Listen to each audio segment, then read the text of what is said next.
What's up, everyone? Brandy the Disconnector in the house, welcoming you guys to this week's episode of FEM Talk. And as I speak, we have very special guests in the house, Brandon Ivey. But before we get into that, let me bring my beautiful sisters on. We have the one and Hello, only hello. Tracy the Reset Coach. We can't hear you. Or What? I can't hear you. Hey, y'all drop a heart in the comments if you can hear me. We have Hello. Mimi. Hi, I can hear you. Wonderful. Dr. Melissa Simmons in the house, also known as Mimi. Welcome, sis.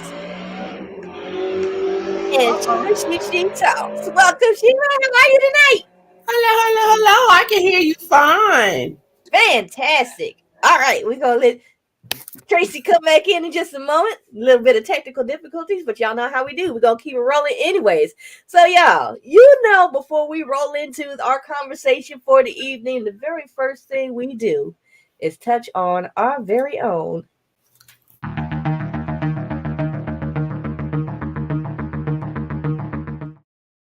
hot topic. Yes.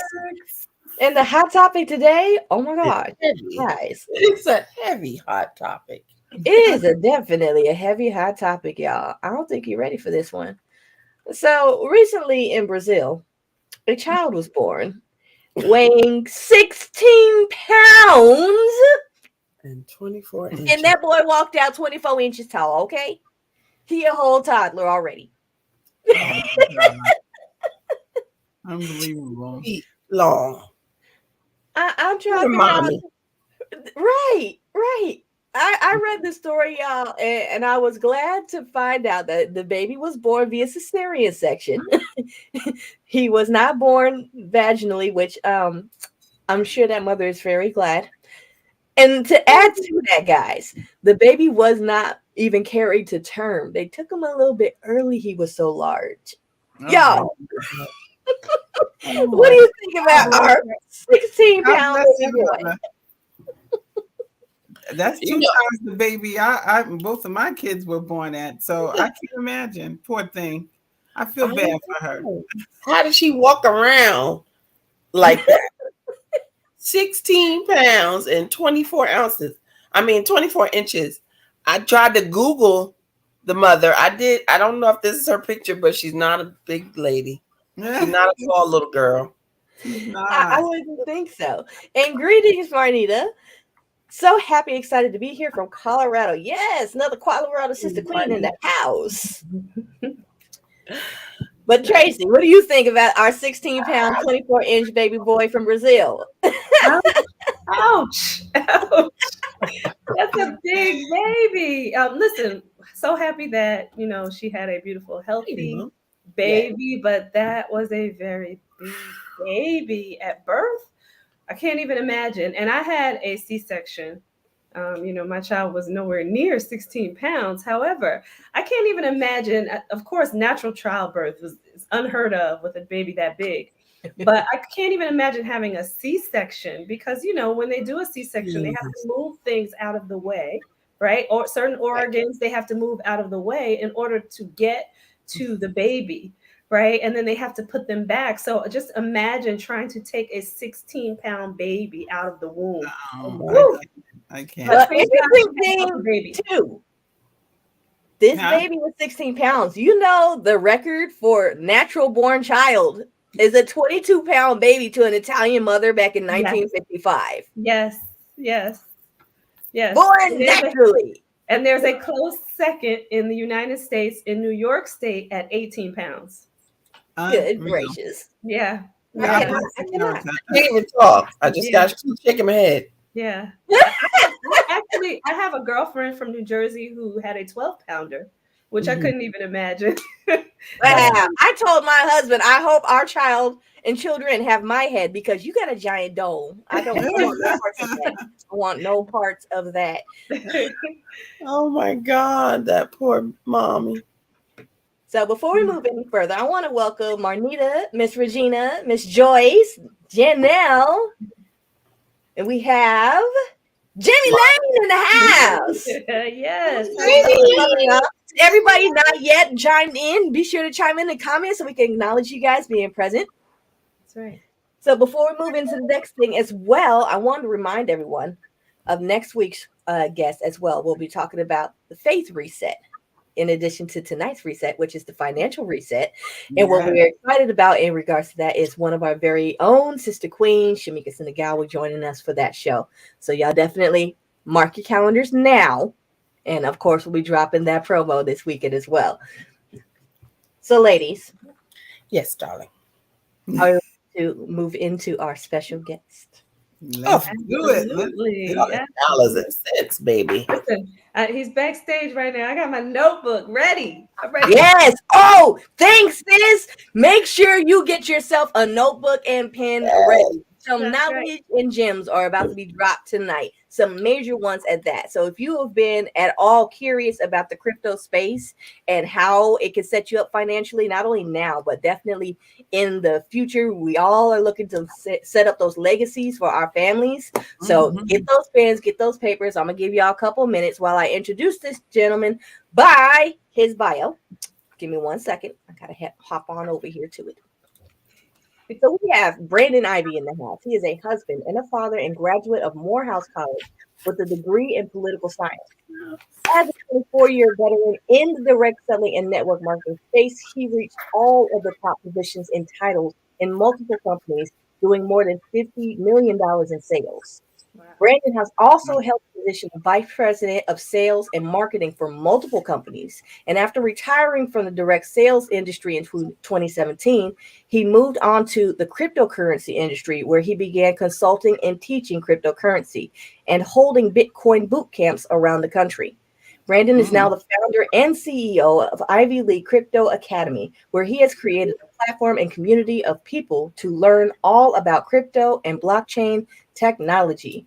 So I bring to you guys our brother king, Brandon Ivey. All right, give him a virtual round of applause. Let's go. Woo. Yeah. Welcome, brother king. How are you today? Oh, I love that introduction. I got to take dinner ready for you, Brandy. Thank you very much. Most definitely. We are honored to have you on here this fine evening, and we're excited about the subject matter, of course, because we love all things that help people achieve freedom, whatever that looks like for them. Absolutely. Well, thank you for inviting me here, ladies. I'm coming into your domain. I've seen several of your shows. You guys had my assistant, Miss Casa, on before. Great interview, and it is an honor. So you guys got me here for any type of questions you want to have, and you lead me on what we want to discuss, and feel free to shut me up too if I get going. We like that. We like that. Most definitely. So, I have the first question, which is what brought you to crypto? How did that passion start? Oh, that's a great question. One, I've been in the direct selling industry for 25 years this year. I got started when I was 22 years old, straight out of Morehouse College. And my goal was first to walk off my job, be my own boss. And I thought that was going to happen fast, and it didn't. It took me till I turned 36. 36 years old, I was able to fire my boss and be my own job and work full-time from home. And from there, it lasted another 6 years or so, where I was still in the direct selling space. I was the top producer of multiple companies, building teams and organizations, but I got burnt out after doing that. And I still wasn't making the type of money that I really wanted to make. I made enough that I didn't have to work a job, but I wanted to have that, I want to buy a yacht type money, the next level. And the amount of hours of work I was putting in, is like I was back on a job. So I had already read the book Rich Dad Poor Dad by Robert Kiyosaki and the Cash Flow Quadrant. And it talks about getting into the I quadrant, becoming an investor. So I looked around and said, what can I get into that I can be excited about? I was never really excited about, the stock market. Numbers and stuff messed with me all the time. And maybe real estate, but you need to have a lot of capital if you really want to get into the real estate. So what could I get into at this stage? And it was Bitcoin that I saw that was exploding everywhere. And so I said, all right, let me see if I can get into this Bitcoin thing and make it work. Then I can let my money work for me instead of me going out there trying to build teams and sell people on products and stuff. And that's how I got into the space. Wow, that's deep. And did I hear from your bio that you started out in 2017 with crypto and Bitcoin? Crypto, well, I bought my first crypto in 2016, Okay. but I took it serious in 2017. That's when I had my aha moment.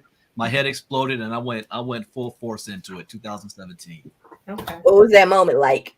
What was that moment? It's like, oh, I'm doing something. Like, I need to actually dig into this. Yeah. Well, what ended up happening was I had other friends of mine in the direct selling space that kind of disappeared. I didn't hear from them, and I didn't see them posting about any opportunities out there. But I knew they were full time from home. So I'm thinking, what are they doing? They're not vocal about any business. They're not trying to recruit anybody or sell a product. They're quiet, but they're not on a job. And I found out they're in this Bitcoin space. So I said, let me buy some of these Bitcoin. It was 2016. I bought 3 Bitcoin for $640, and it was in October 2016. I forgot about it because I didn't take it serious. December, a couple of months later, rolls around, and it's always been my most difficult month because I've got a lot of expenses in December, Christmas, birthdays, taxes, and all that. So like I need some extra money, and I remembered I had these 3 Bitcoin. And when I went back to look at it, they were now worth $870 a coin each. So I'm like, oh, I just made some money, and I don't even understand how this thing works. How hard can this be? And I sold my 3 Bitcoin for Christmas money. 1 year later, Bitcoin got to $20,000 a coin. 1 year later. So that was the most expensive Christmas I had at that time, because I didn't know what I was doing. But in 2017, when I said, okay, people that I know are making millions in this Bitcoin stuff, and I started asking them, what is it? How does it work? What's blockchain technology? They couldn't answer my questions. I'm like, how are you investing in something you don't even understand? And they said, I don't know, Brandon, Bitcoin just keeps going up. I said, okay, I know not even the stock market just keeps going up. So I started to learn. And there was no ILCA, there was no crypto coach, there was nobody to teach me. I went to YouTube and Google, and I spent 6 months teaching myself, only to realize that 50% of the information that I was getting was wrong, was incorrect. But I did learn 2 things that changed my life, and it gave me that aha moment. One is that blockchain technology that Bitcoin rides on top of that nobody understands. Blockchain technology is going to disrupt every single industry on the planet today. Whether you like it or not, believe it or not, trust it or not, your opinion is irrelevant. It doesn't matter who you are, how much money you have, you will be involved. The second thing that changed my life, that made me say, this is my new focus, this is my new future, because I love to help people. I'm a teacher, I'm an educator, is that cryptocurrency represents the greatest economic shift in wealth in the history of mankind for the most amount of people. That part is key.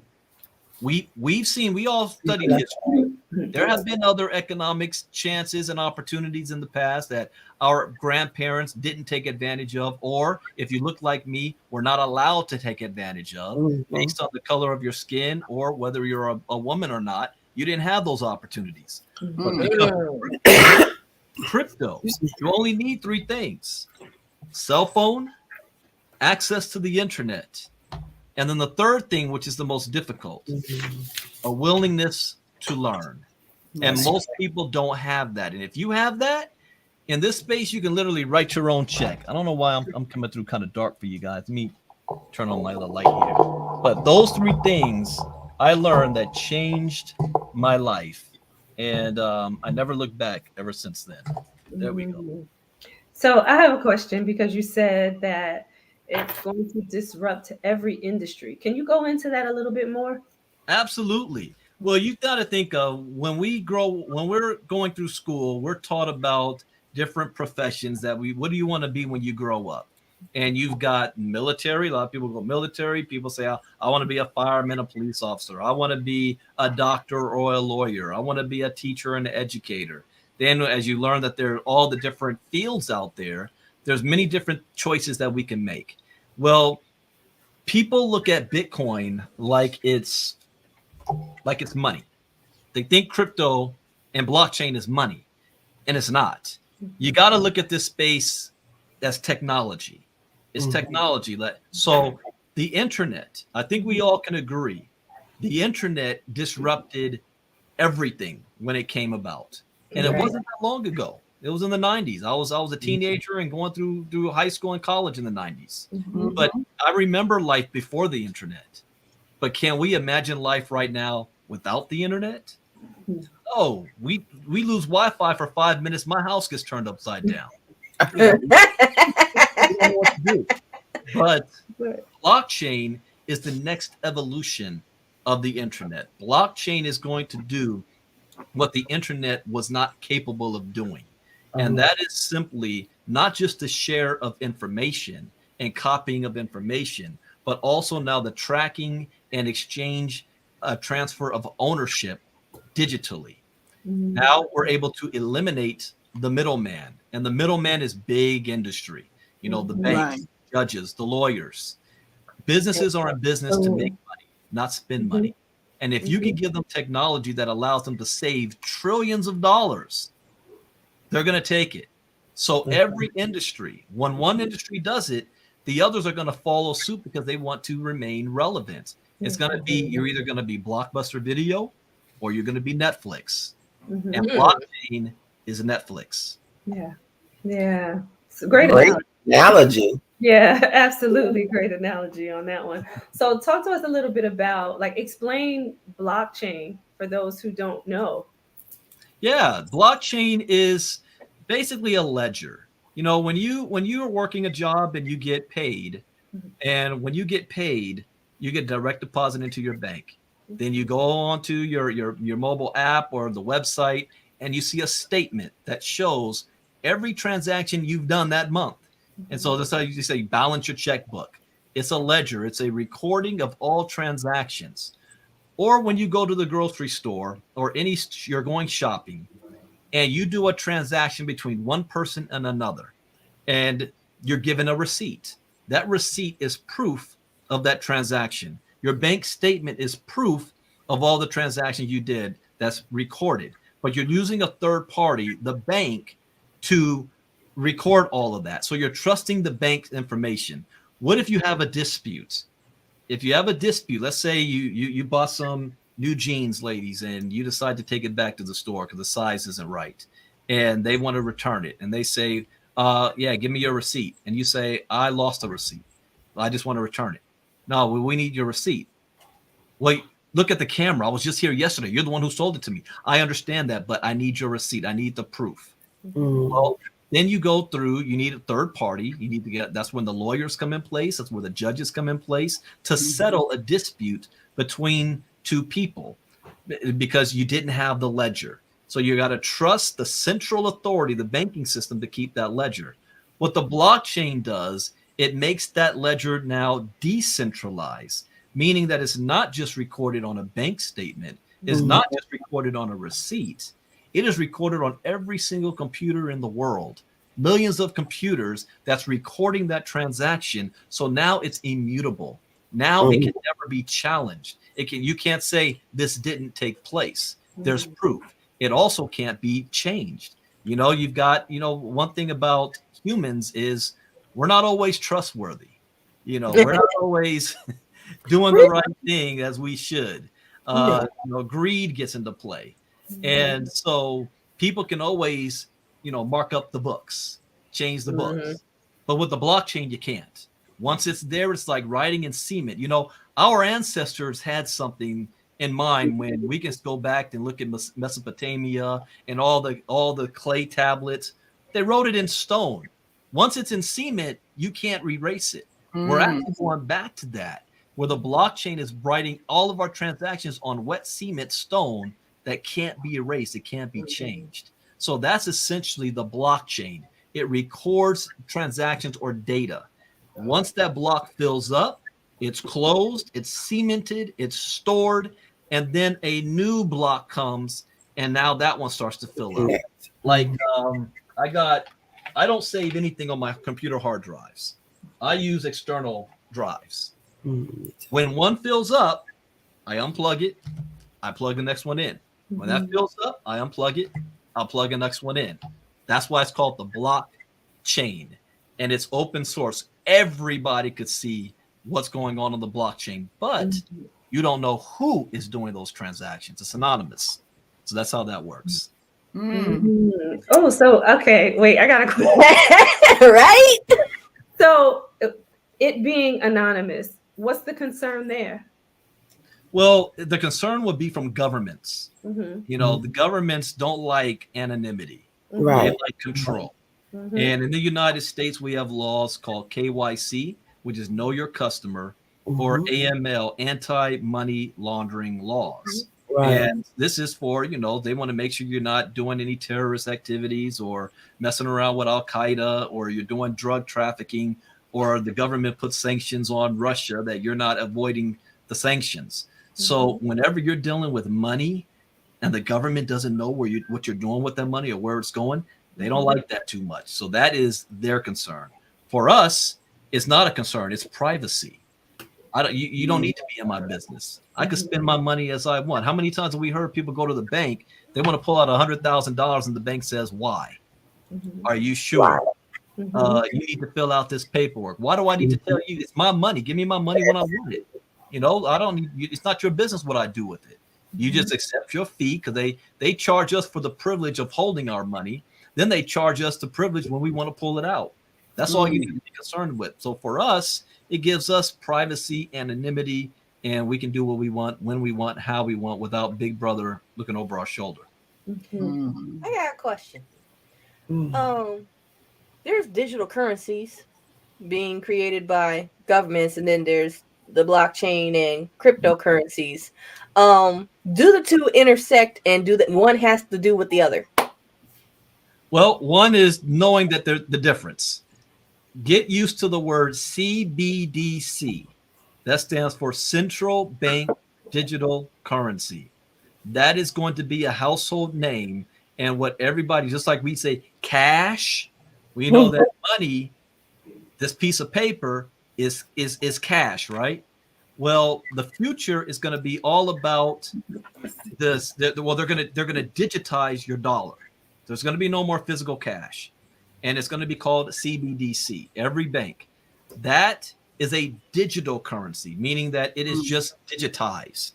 We're already using a form of digital currency right now when we use our debit cards and our credit cards. Not too many people walk around with cash. I only walk around with cash, especially when I travel, so I can pay tips at restaurants, parking, things like that, giving away. But people just use their debit and credit cards. So we're already using a cashless society. But understand that digital currency is still controlled by the banks. It's still controlled by the government. It's still monitored by them. They can always print more whenever they want to. A cryptocurrency is decentralized. It is not controlled by the bank. It is not controlled by the government. Now, the cryptocurrency is not going to take the place of digital. They're going to be working side by side. The government will always find a way to have some control of money. That's why that gives them their autonomy. The United States, we've been rolling with the U.S. dollar as a world reserve currency since World War II, and we don't want to give that status up. So to keep up with crypto, the world's banks are coming up with the digital currency. So it's all it is just a replacement of this. So there will still be cryptocurrency and there'll be digital currency. But since most people are not educated on this, they're not going to know the difference. And they're going to think, I don't want to mess with crypto. It seems volatile and crazy, and I don't know. But the government's giving me a cryptocurrency. I'm going to use the government's crypto. So uneducated people aren't going to know the difference. And that is probably going to be one of the biggest losses of freedom that we've ever experienced when we go fully on a digital dollar. And it's going to happen. You have said a lot in a short time, sir. Yeah. And what we're learning now too is having control and not having liability when it comes to the government, right? So this just sounds like more of that, and there's other ways to do that, but this sounds like a big part of how you can accomplish that. Um, yeah, so I wanted to get to the questions that some people were asking. Yes. Right, can you pull those back up, Brandy? Yes, ma'am. So Jamie Lane says, doesn't the crypto holding institutions make you wait for your hard cash?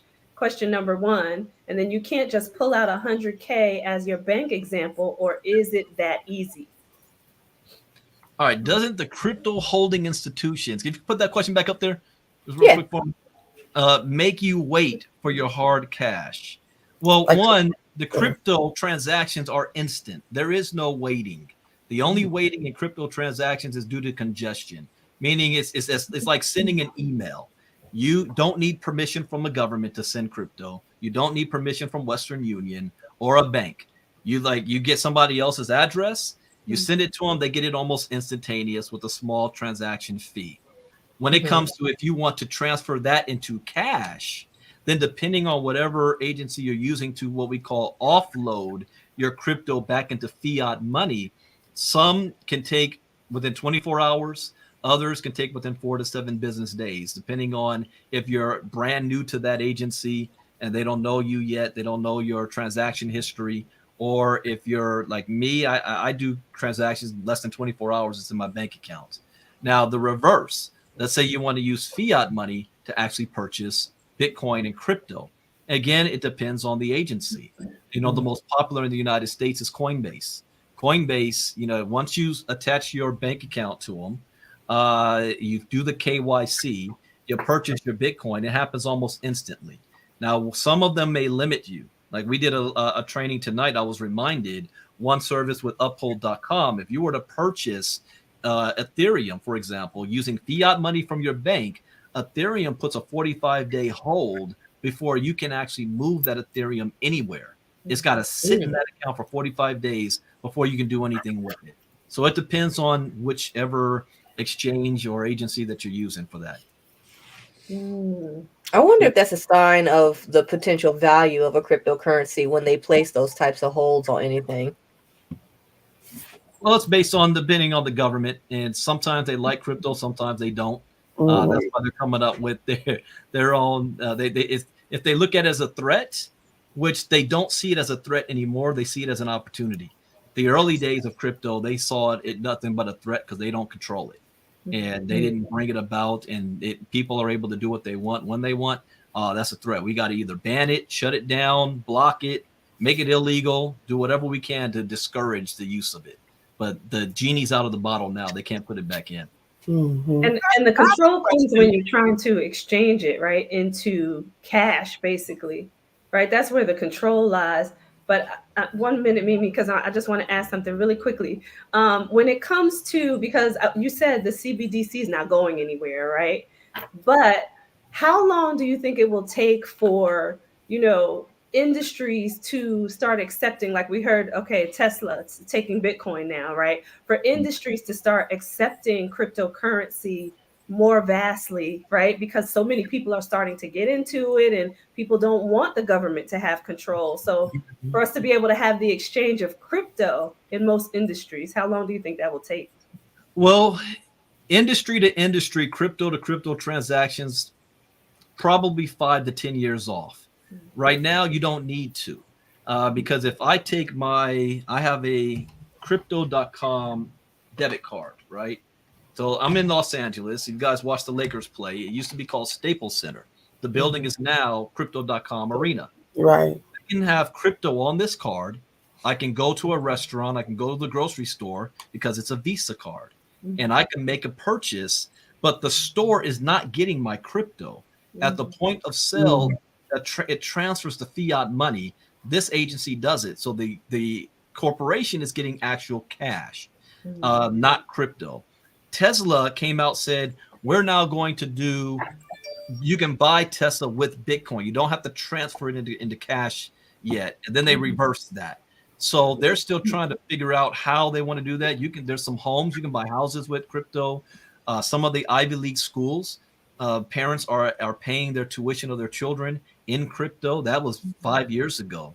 You have a lot of agencies that are doing crypto to crypto transactions because they don't have to worry about If you're moving money from one country to another, there's laws that go by that.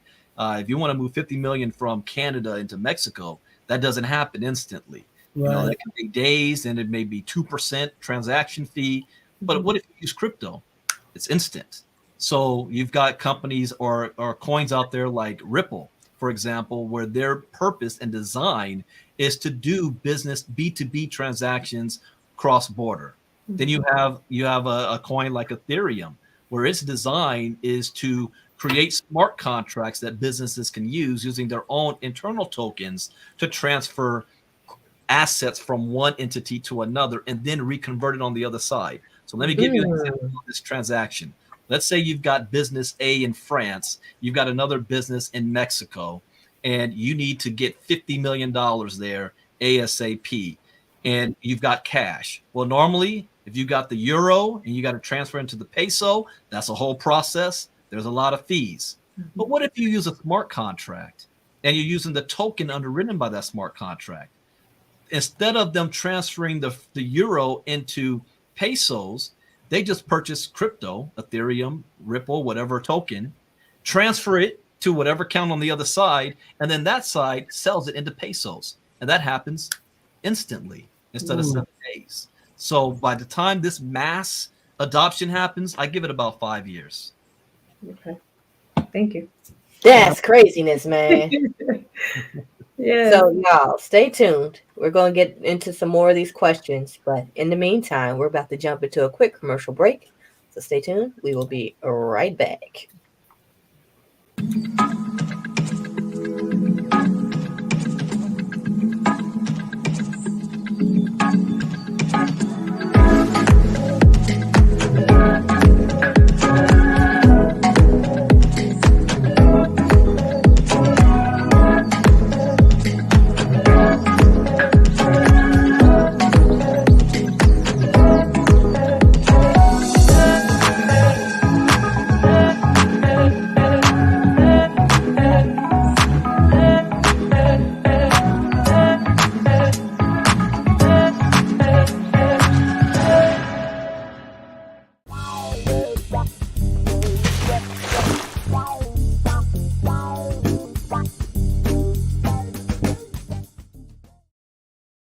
And we are back, y'all. Yeah. I know Mimi had a question before. So this I always I'm the baby of the group when it comes to crypto and Bitcoin. But my question is, when it comes to like now countries that are now trying to base their currencies on Bitcoin or crypto, what basis are they using a form of money to do that, or are they creating their own crypto coins or bitcoins to do this? Like I'm a little confused on that. If you could like shed some light for me, that would help. Yeah, no problem. Let me, and if I go too long, cut me off. Let me know. So to break it down in layman's terms real quick, why would a country want to do that in the first place? And that's because the value of the currency they have right now has gone through extreme inflation. You know, you look at Zimbabwe, you look at El Salvador, you look at Colombia, Brazil, Ecuador, and they've gone through 10,000% inflation. You know, we're crying in America because eggs are now like $6 a carton or whatnot. But can you imagine overnight losing 90% of the value of your dollar? You have a $100 bill that's worth $100 today, and tomorrow it's worth $10 or $1. And so what they want to do is save their wealth, save their asset and resources. See, one thing is most people don't understand money. They think it's this paper, and it's not. Money's energy. Money is resource. So wealthy people's goal and job in life is not really to make more money, but to save the money that they already have, which is why they don't put it in banks. They invest it. So how do you save your money and stop the bleed of inflation on your money? Well, they don't need to create a coin. They take advantage of coins that are already there that have more of a stable value. And before crypto coins, it was the US dollar, which is why the US dollar is the world's reserve currency. But now they're saying even the US dollar is at risk. We're going through the worst inflation we've had in our lifetimes, and it's not over yet. So the next best for these countries to say, what if we use Bitcoin or Ethereum? Now people say, well, isn't that volatile? Yeah, but Bitcoin is still the best performing asset of the past decade, period, by far. Nothing ever even comes close. Not gold, not silver, not stocks and bonds. Bitcoin does. So if we put our currency at whatever level it is right now, move that into Bitcoin to hold the value. So even if the value of our currency drops, we still hold our value in Bitcoin. And that is actually going to be saving a lot of economies out there that are doing that strategy instead of riding it all the way down. You know, you have money. Robert Kiyosaki says this: you put money in a savings account, you're losing money every year. So you don't want to lose money. Poor people and broke people save, wealthy people invest. So these countries are using crypto as an investment. Wow. Wow. Good So we have another question here. So if a billionaire had most of those shares, what would happen? That's a good question. So if we're talking about shares in the form of Bitcoin, the one thing that's powerful about Bitcoin is that it's finite. There's only 21 million ever in existence, which means classic supply and demand. There's 51 millionaires and billionaires on the planet today, which means if every single one of them said, I want one Bitcoin right now, it's $22,000, I can afford it. That's $22 to me. There's not enough Bitcoin to go around. So demand is high, supply is low, value goes up. Then that billionaire says, well, it's 22,000 and it's not a lot. I'm willing to pay 50,000 for it. What? 50,000? I'm willing to pay 100,000 for it. So the price of it goes up. So there is not going to be a situation where one billionaire owns the most. But we do have a situation where a handful of people will own the most. In fact, right now, and I said this in one of my lessons, I said, it is smart for every person to own at least a quarter of a Bitcoin, 25% right now while you can afford to do so. Because if you do, you will be in the top 1% of all asset holders in the world in the future, because it will be out of the financial reach of everybody else. When it starts getting to 100,000 a coin, $500,000, $1 million a coin, you know, you can only afford $500. That's a tiny, tiny piece of it. But what if you can get $5,000 worth right now when it's only worth $22,000, and that rides up? So a billionaire owns the most of it, then that brings more scarcity in the market for the remaining, and the value stays sky high. Right. Just like It's stocks. interesting that you put it like that, because I think to myself, like in regards to stocks, right? We all know, like back in the day, Google was like, I don't know, $2 a share, and now it's worth, well, like 100 and something a share now. But that's because there was a major split not too long ago. That Joker was over $1,000. So to have because you're obviously talking about the long term play, right? So if you have that quarter of a Bitcoin, you would never want to sell it. So what do you do to make money off of it? Well, the same way why somebody would buy a Mona Lisa, or they would buy a painting that they just hanging on their wall and they'll spend $5 million for. It's not bought to be used as a transaction, but as a store of value, a store of wealth for your family. So at any given time with Bitcoin, you may not sell all of it, but you might sell 5%. You might sell 10% here or there for your needs. You might take 10% and invest it in something that's going to make you money. And then once it makes you money, you put whatever you took out of it and you put it back.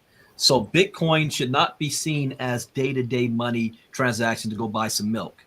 It should be looked at as gold and as silver. So the same reason why people will buy gold and silver is the same reason why people will buy Bitcoin for the long term. That's good. All right, now you don't put a bug in my ear. Right. That's great. So how would you suggest people get started? You said that quarter of a share of Bitcoin. What else is there for people? The first thing I would say that people want to get into the space is before you start thinking about how much money you've got and you want to put in, invest in your education first. Learn about this space first because this is extremely volatile. I can guarantee no matter who you are, how smart you think you are, how much money you have, you will lose money in this space. Your education will determine how much you lose. You know, that you'll make more than you'll lose, but you will lose. But if you're not educated in the space, then I can guarantee you're going to lose probably most, if not all of it. So invest in your education first. Then you can. People say, well, can I still make money while I'm learning? Yes. This is how I did my crypto courses. Like I'm teaching my mom in a way that my mom can understand. And I'd say, Mom, my mom taught me always make sure whenever you make money, there's two things you got to do: tithe and put money in your savings account. Save your money and tithe. All right, Mom, take that same philosophy and instead of putting it in a savings account, put it into a Bitcoin or Ethereum account and dollar cost average that. Don't worry about what the price of it is. Have a 5-year or 10-year plan to say, I'm going to put this amount of money every single month. It doesn't matter how much, whether it's $50 a week, $50 a month. Some people do $2,000 a month. It's completely up to you and what you can afford. And do that and never look at the price for 5 years. 5 years later, I guarantee this, you will be far better off than you were when you first got started within 5 years. That's what I would tell a new person. And then once you start getting educated, then you can learn about how you can make other moves because people want to. I heard about somebody bought crypto and they're a millionaire 3 months later. I want that.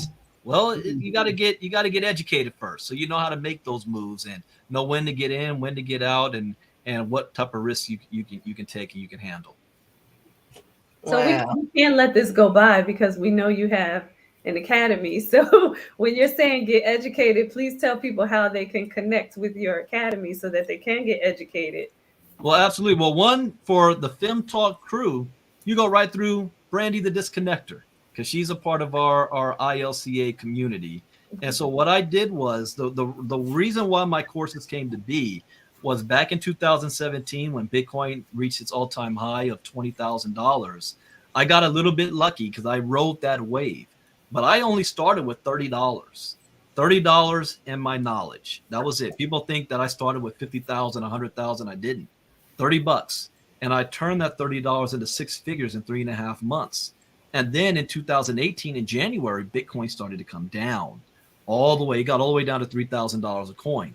And that's when a lot of people lost money because they got in all the hype, the Bitcoin phenomenon, and started buying it at $10,000, $15,000, $17,000 a coin. Then when it started dropping, they started panicking. Oh, I'm losing all my money. Me, on the other hand, I made more money when the market was going down than I did when it was going up because I knew, based on my education, I knew what moves to make and how to protect my assets. So people ask, Brandy, could you create, courses, some training courses, or teach how, I used to do crypto talks. I still do them now, but I was doing them for free back then. Crypto talks every day, teaching everybody for free how to maneuver in the space, what's going on. And so I created videos in a way that I say that my mom can understand, pop-up book style, streaming videos. I've got now more than 100 videos covering Bitcoin 101, Crypto Advanced, how to trade Bitcoin and cryptocurrencies, the Internet of Things, decentralized finance, NFTs, and metaverse. 7 courses, more than 100 videos that you can watch at your own time. I know people say, well, Brandon, I got a family, I've got jobs, I got kids. I don't have time to go back to school. I'm not telling you to go back to school. How many times are you binging Netflix, or you're watching Disney Plus or HBO Max or Peacock, Paramount? I watch them all. I ain't gonna lie. I watch them all. You got time to watch a 5-minute video or a 15-minute video, watch maybe 1 or 2 a day. Take notes, go back at your own pace. Somebody took them 6 months ago through just my first 45 videos. My assistant Marnita did it in a weekend. When she first started hearing about this crypto stuff, she was asking me questions. I say, here's the videos, go through this. Once you go through the videos, come back and start asking me questions. 3 days later, okay, I got questions. I said, go watch the videos first. She said, I did. I watched them all. She got so excited about it, she did it the whole weekend. But you can take your time at it. And then on top of that, what if people got questions? People say, well, Brandon, why about your account? I just go to YouTube and Google like you did. Well, when I did it, I didn't know what questions to ask. I didn't know where to begin. I needed direction. So my courses give you direction, and YouTube and Google, you can't ask them questions. Right. So we also not only have the courses, but we have live events. Starting off with, I used to do Bitcoin boot camps before COVID era happened, and around the country. Now I do it on a Saturday afternoon for free for the community. Come on out and learn about crypto for a day. Now we do what's called a 5-day Bitcoin boot camp. We do it once a month, where for 1 hour a day, we cover one specific topic, the basics, and we do it for free.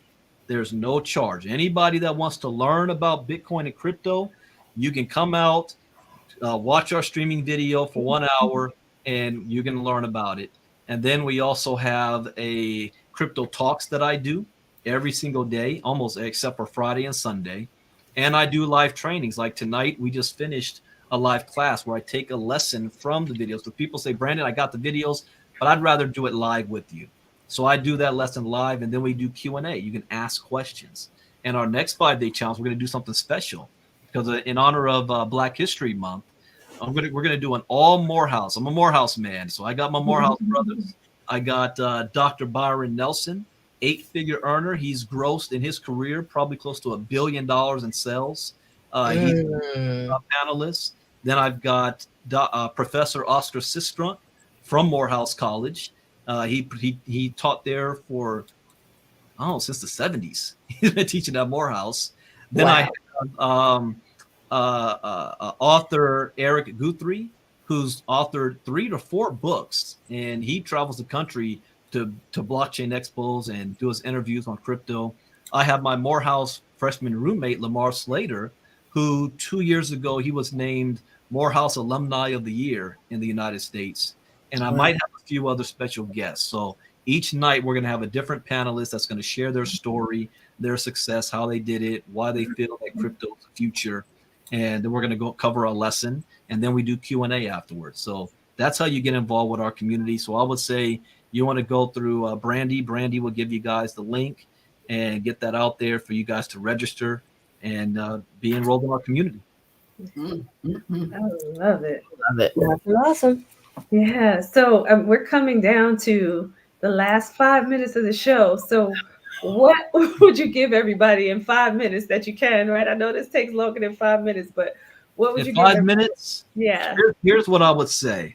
Okay. Right now, the world is in turmoil right now. We've got wars. We've got rumors of wars. We have inflation. We have recession. We have a government that can't cooperate with and work with each other. We're coming off of 2 mass shootings here in California right now. A hurricane just hit Houston, Texas. Lives are being disrupted left and right. This is also the worst week in of the year. This is a week where most people are depressed and most people attempted suicide or a complete suicide. So there's a lot of problems going on right now. And what I say to you is if you are unhappy with your current situation and you feel that you're hopeless, you feel that you're in a situation where life happens, and life happens to all of us, but it's not what happens to you that's important. It's how you respond to the things that happen to you. Each and every one of you can make a decision. You can make a decision to say, I want to change and I want to do something different. You see, the definition of insanity is doing the same thing over and over again, yet expecting a different result. Right. This way, make a decision to say, if I want to make more money, if I need to change my life, I need more resources, then where is the money flowing? And I'm telling you right now, the money is flowing in Bitcoin, crypto, blockchain, metaverse. This is where money is. This is where you need to go. This is what you need to learn. So do everything in your power to learn this, to get positioned in this, to give yourself better odds of having success. And that at the end of the day, it's just you taking action after you learn the information. And now you don't have to worry about racism, sexism, nepotism. You don't have to worry about whether you were born man, woman, or child. If your daddy's a CEO, if you have the right language and education, none of that matters. Only thing that matters is you have a willingness to learn, and then you can write your own check. Decision. Yes. Yes. That's how you use 5 minutes. That's how you use 5 minutes. And that wasn't even 5 minutes, man. 2 minutes. All I know is, as far as cryptocurrency goes, I just see it like you said, Brother King. Freedom. You can't. It doesn't care about your culture, your creed, your background, your gender. You just need to know how to maneuver in it. So, as Marnita and yourself has said, education is key. If y'all don't know where to start, we just gave you a place to start. ILCA Academy. Let's go. That's right. If we have more time, I would really get into it with you women with FEM talk and what crypto can do for women. That's a whole nother thing. Ooh, well, you're gonna have to come back to that. Come on back. Let's be that one. That's right. And you mentioned something else. You talked about the metaverse. So that should be a whole show in itself. Also, yes, because a lot of people hear metaverse, but what the heck is the metaverse, and how is it going to affect everybody? Because it's just like crypto. Oh yeah, okay. It's just like crypto and blockchain. It's going to affect everybody as well. Yeah. This is not the metaverse. This is a tool that will be used in the metaverse. So yes, the metaverse is going to change everybody's life, and nobody even realizes it. Big time. So another day, we'll talk about the metaverse. Anytime you guys want to, you ladies want to have me on, I'll be here for you. Absolutely. We already have 2 shows. We need to lock you in for 2 of them that you just mentioned, for sure. For sure. This has been an absolute pleasure, Brandon. Thank you so much for coming on and educating us. Listen, everybody out there, if you haven't caught on yet, Brandy just put in our chat in the comments on the show page how you can get connected with Ivy League Crypto Academy. Get into that 5-day boot camp. Get yourself educated. You heard Mr. Brandon Ivey say to get educated first. And he also mentioned that you can get started while you are getting educated. So, click on that link. It's a link right there for you. Click on the link and get registered. And let's go. Yes. Well, ladies, it was my pleasure. Thank you for having me on. And anytime you need me, I'll be here for you. Thank you so much. We appreciate you. Such great information. Yes, absolutely. All right. So this is the end of the show. You heard Brandy mention earlier that we will have Shamika Senegal coming on to talk about resetting your faith for this January, everybody. So we hope that you tune in again next Tuesday at 8:30 p.m. Eastern Standard Time. And we are out. Thanks again, Mr. Brandon Ivey. Look for him because he'll be back. He will be back, everybody. Bye. Good night, everybody.